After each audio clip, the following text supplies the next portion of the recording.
Hello, class. Today you're going to learn about linear momentum. The definition of momentum is quite easy. It's just the object's mass times its velocity. The new letter we're going to use as a variable to define momentum is the letter P. Now, let's say we're to analyze a change in momentum of an object over time. We would get the definition of force.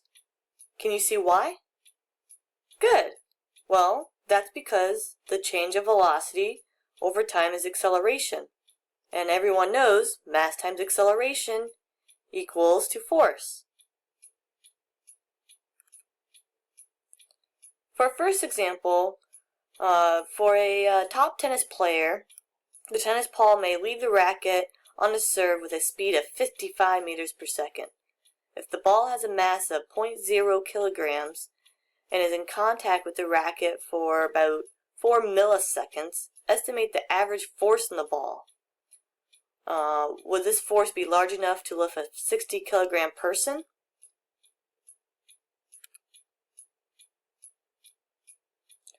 We first use our new equation for average force, change in momentum over time,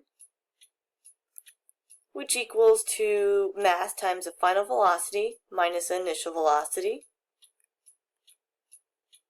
Now, since the mass of the tennis ball never changes, I can factor out the mass. Then I just plug and chug, and I get 800 newtons.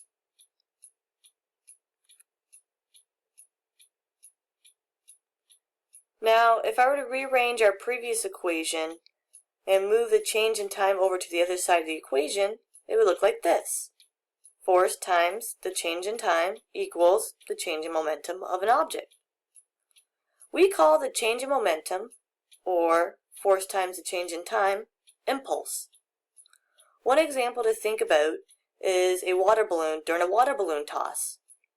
The impulse, or the change in momentum, will stay the same during the balloon's toss, as it has some initial velocity and the final velocity is always 0, because you caught the water balloon. However, what varies is the amount of force the balloon takes when you catch it versus the amount of time it takes for the balloon's velocity to reach 0 in your hand. If you were to move your hand in the direction of the water balloon while catching it, the time of catching would increase, so therefore the force must decrease to keep the change of momentum the same. But if you were to move your hand against the water balloon while catching it, the time of catching would be small, and therefore the force would be large, and the water balloon would pop and make you all wet. Here's a graphical representation of force and time during a collision. The force spikes up during a collision, and the area under the curve equals the change in momentum or impulse. However, it's easier to multiply the average force over time lapse to obtain the change in momentum or impulse. The impulse tells us that we can get the same change in momentum with a large force acting for a short time or a small force acting for a longer time. This is why you should bend your knees when you land, or why an airbag works, and why landing on pillow hurts less than landing on concrete. Here's an example. Let's estimate the impulse and average force delivered by a karate blow that breaks a board.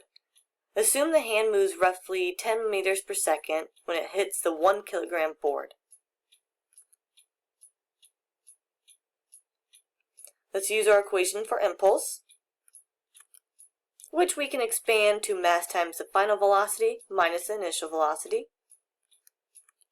Then we just plug and chug to get an impulse of 10 kilograms times meter per second. To find the average force, we'll use this equation and assume that time is 2 milliseconds. Rearrange the equation to solve for the average force. Then just plug and chug to get 5,000 newtons.